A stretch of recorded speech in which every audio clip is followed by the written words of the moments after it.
Happy Saturday, everyone. Welcome to episode 119 of the Real Academy with your leadership doctors. I'm Dr. Tammy Taylor, and my trustmate in education, Dr. Sheikah Houston, and I are elated that you have chosen to spend some time with us this morning. As you can see, we have pre recorded. I have a career fair this morning. So if you are an educator and you would like to come to work in Chester County, come on over to Chester Middle School this morning. Good morning, Sheikah. Good morning, Tammy, and good morning, everyone. Thank you all so much for joining us, as Tammy has stated. And if this is your first time, we want to let you know who we are. And as Tammy stated, we are your leadership doctors, HERS. We are best-selling authors, speakers, and leadership development consultants.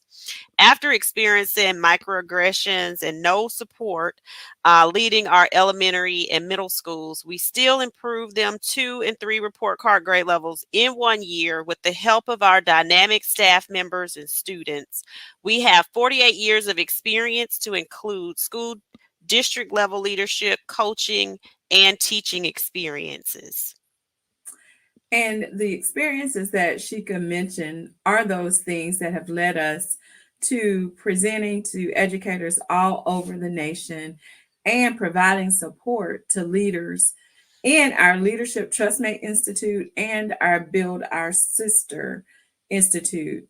Those are opportunities that are created specifically for the needs of Black women in leadership. Both institutes are for leaders, for aspiring leaders, coaches, and teacher leaders. People outside of education have reached out to us, and we are extending to them the institute as well to any profession. Leadership to us is leadership. Exactly. And you may be wondering, why do we do what we do? We do this work because many districts and organizations struggle to effectively support leaders. And this was our experience. And now that we have become what we needed, we want to extend that to other people in other places. And also with our podcast, we did receive support, not from in district, but from the outside when we reached out to people like Principal Hurt and Principal Kafele. So that is why we do what we do with the podcast, with the platform to pay it forward. So that brings us to our topic for today. From a Black female principal, why is the profession so hard on Black women? And this was an actual post in one of the groups that I belong to. And I'm not going to say which one, of course, because we want to protect, what people use groups to voice their opinions. But we thought that this was a great topic, especially considering what we do, what we have experienced in the seat of being Black women principals. And we're just going to go through and speak organically and talk about some of the comments that were listed. One of the things that was listed, or one of the comments made by some of the group members, was that there was no mentoring support. And thinking of our experience, there was not a mentor assigned to me. I don't know if Tammy had one or not. I don't think she did. In the principalship role, there was not an in district or an outside person assigned as a mentor. I did have a mentor as an assistant principal. She was a white female mentor, and that was a good experience. I needed that other voice and that person to bounce ideas off of, or to let me know, hey, you're on the right track, somebody who was experienced. And so I think that mentorship for the principalship would have been helpful.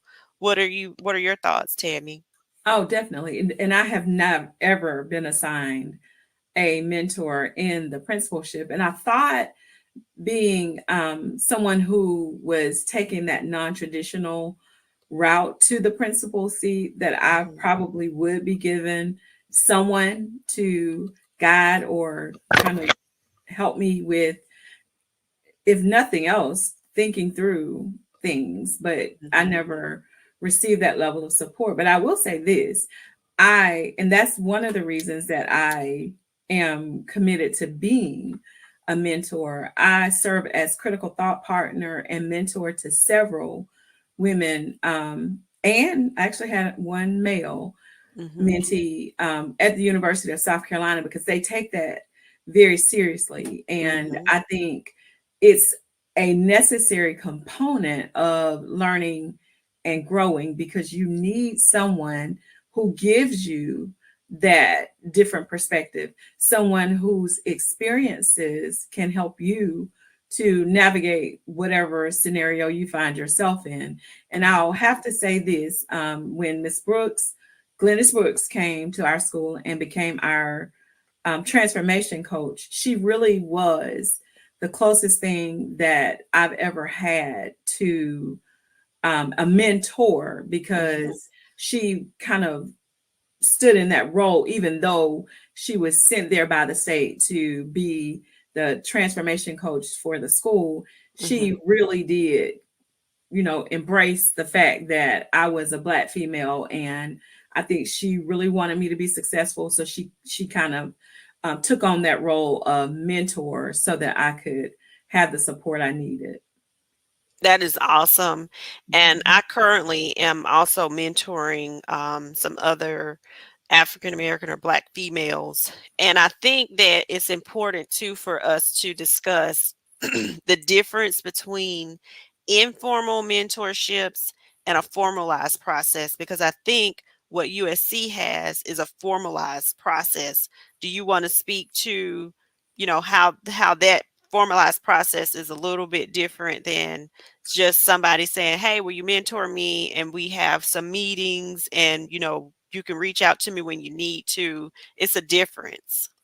Yes, a huge difference.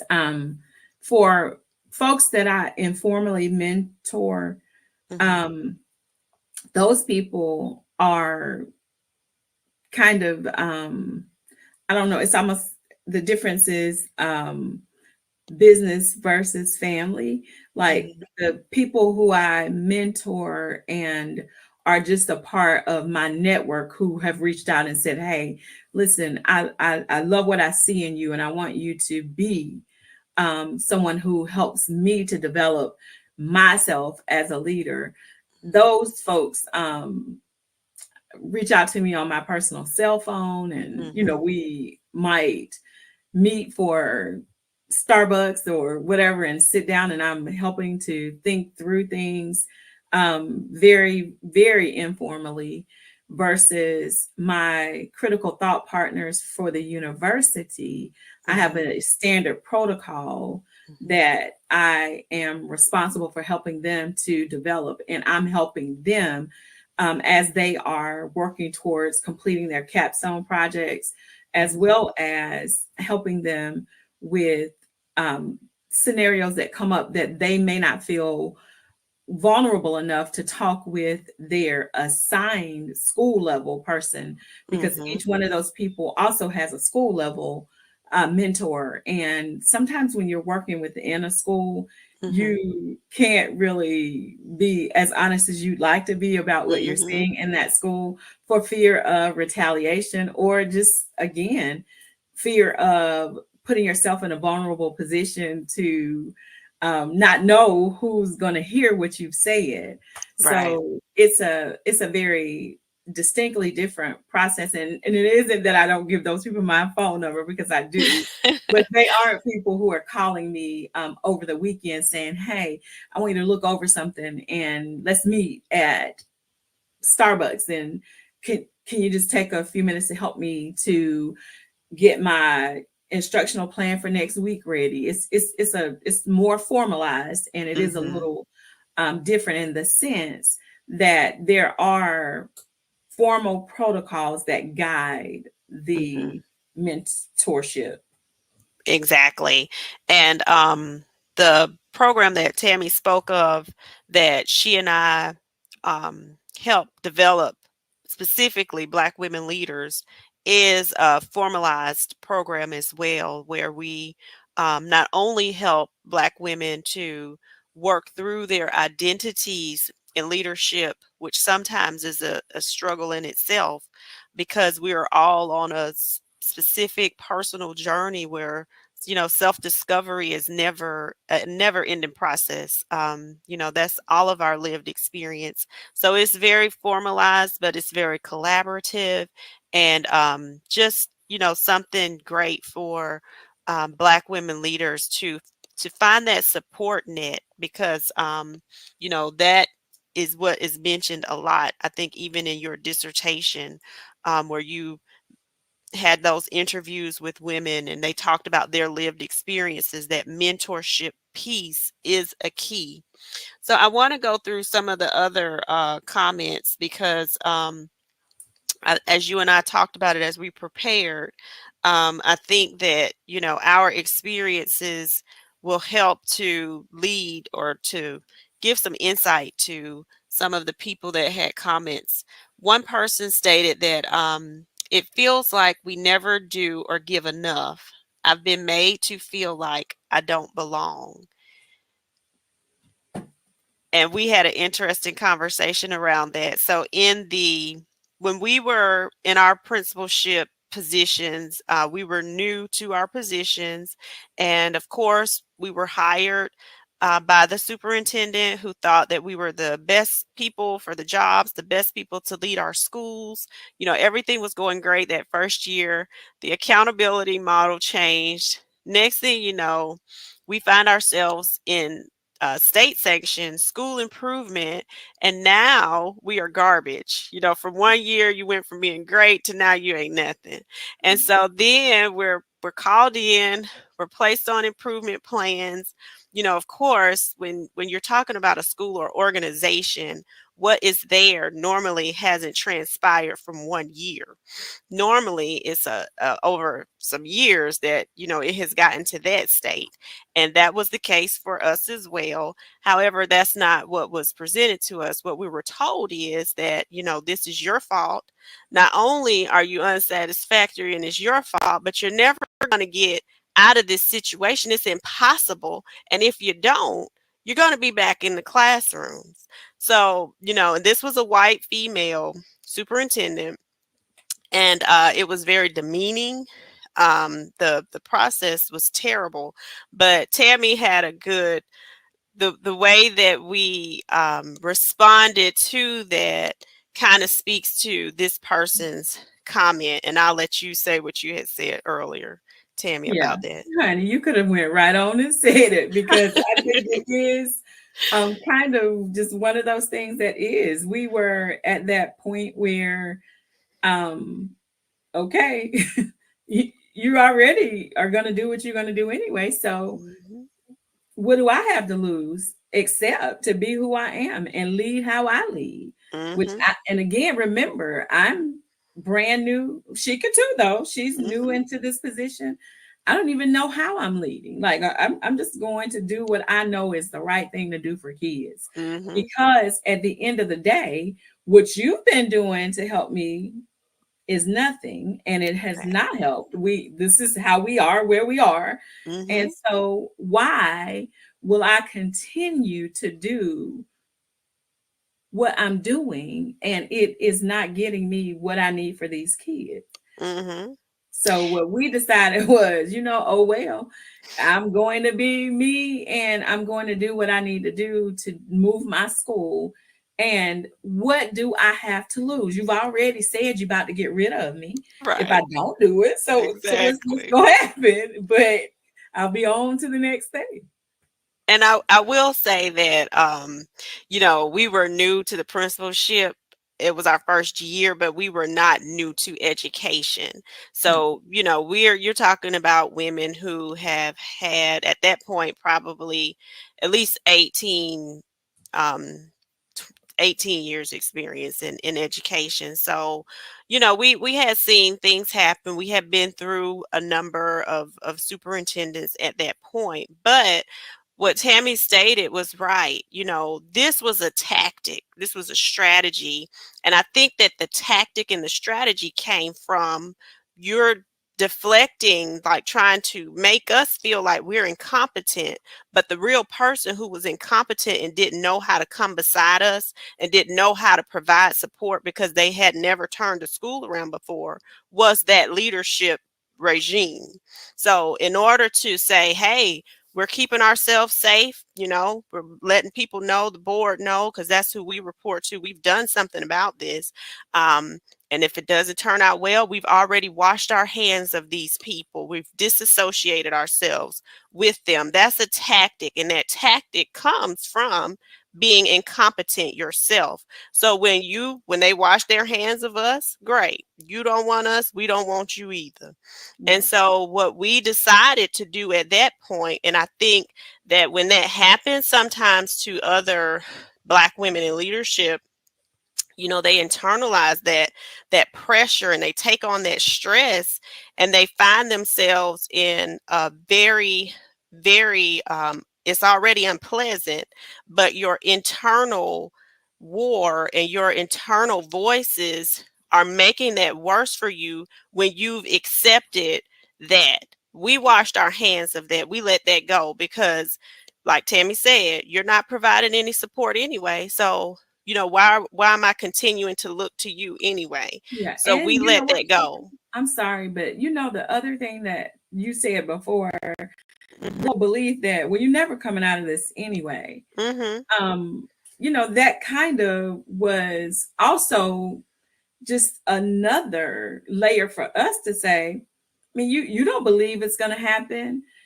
So you definitely are not going to do anything to help us to make it happen. Right. So what else do we lose in this situation Mhm. except what you just said, our dignity in knowing that we've done what's right by the school, and Right. neither one of us were willing to do that. So when Mhm. you talk about not feeling like you belong, and Mhm. sometimes people are made to feel that way. Fortunately, that was not the reality for me, because like I feel like, and I think you probably did too, this is where I have been placed to serve. Mhm. This is what I have been assigned to do. Now Mhm. I'm getting ready to do it. Now, Exactly. you think I can't? I'll show you that I can. And I think for me as well, and for you, it was fuel, because not only do you see me as less than a person or less than somebody who's capable, but this is how you see my school. This is how you see my students. This is how you see my teachers. And I My wasn't okay with parents. that. Yeah, I wasn't okay with that.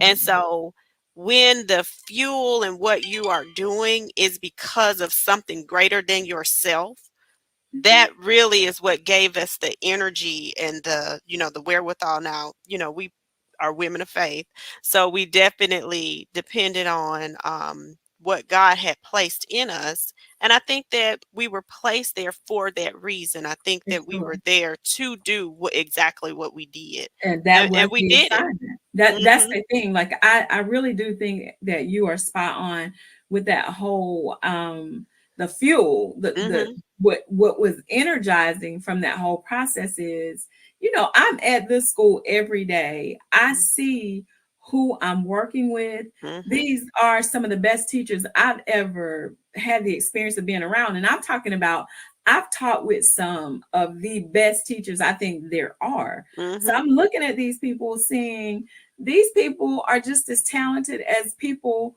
who I think are top tier. These Mhm. kids are bright. I got parents who care about their children and want to see them do well. Who are you to say that these kids can't do what has to be done to change the trajectory that we are currently on? And guess what? I don't even think anybody cared. I think when they washed their hands, they washed their hands, we washed our hands, and everybody was happy. Like, okay, Right. you don't want me. I definitely don't want you. I've always been that way. But I think too, at the end of that next year, people started to see things a little bit differently. Like, okay, well, whoa, this was not what we were expecting. And Right. I don't know about you. Did you ever have a follow-up meeting for your plan? No, I never had after we, raised the report card grade level, 2 grade levels in 1 year. I never heard anything else about the plan. I never heard anything else about anything. So, So does that technically mean maybe we still on a different kind of plan? I don't know where the plan is, but the plan kind of disappeared, and it was just one of those things that lets you know that this was not um, anything other than what you said before, tactic. exactly. And this is not showing up how I wanted it to, but what we would like to do, we only have 5 minutes left.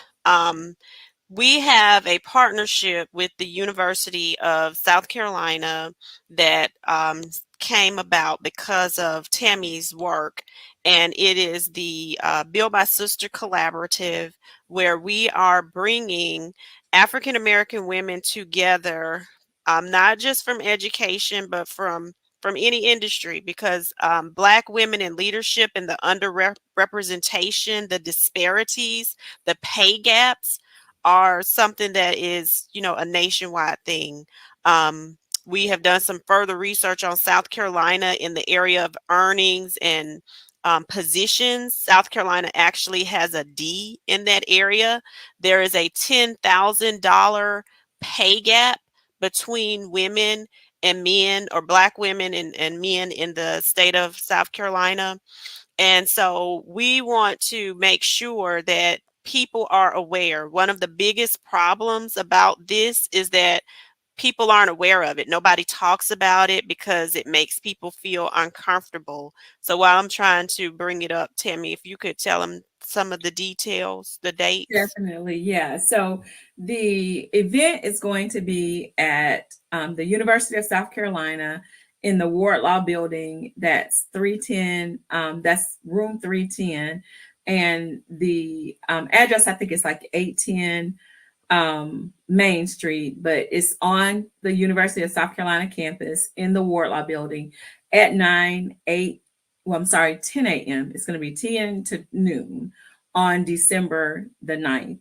And we'd love for you to come out and join us because, again, it's a great networking opportunity, but it's also an opportunity to hear about the 18 characteristics of Africana womanism, which is what we've built our Build My Sister um, framework around. And that work, of course, helps to create a sense of synergy, and it creates a sense of community in the Africana community where family centrality is something that is just a part of our DNA. So if you can, please do come out and join us. And before Ashika's bringing this up, we also want to encourage you, man, woman, whoever you are this morning, we just challenge you to go and lead authentically. Be you. Mm-hmm. Don't ignore your superintendent, because we are not advocating for you to get fired. Do No. what you have to do to be what you need to be in your particular context. But we are saying this: know that you have to rely on what God has placed in you to be Mm-hmm. able to do the work that He's called you to do. Mm-hmm. So when take it as a very fortunate assignment to you when your hands are untied and people have freed themselves of you. Be free and lead the way you need to lead so that you impact the staff and the students and the families that you serve. Most definitely. And we now have um, a superintendent who does support us, who supports us in our work. So that experience now is completely different than what we experienced at that point. But as Tammy said, we can't stress ourselves. And that those things are, I think, intentionally made to feel stressful because the hope is that you're not successful. So don't feed into that and reach out to people who can support you. People like us, there may be people in your network, there may be people, in your state, but reach out to people to get that support you need. So join us next on Principal Kafele's platform. Also on Sunday with Dean and Josh on Unlock the Middle. I had a great experience with them and some phenomenal ladies this past week where those two guys were lifting up the voices of women. And then back on Saturdays, starting at 10 o'clock with Principal Sean Hurt, and join us at 10:30, Create and Educate. We help people to thrive. Thank you all for joining us, and continue Thank you. thriving on this Saturday. Thank you.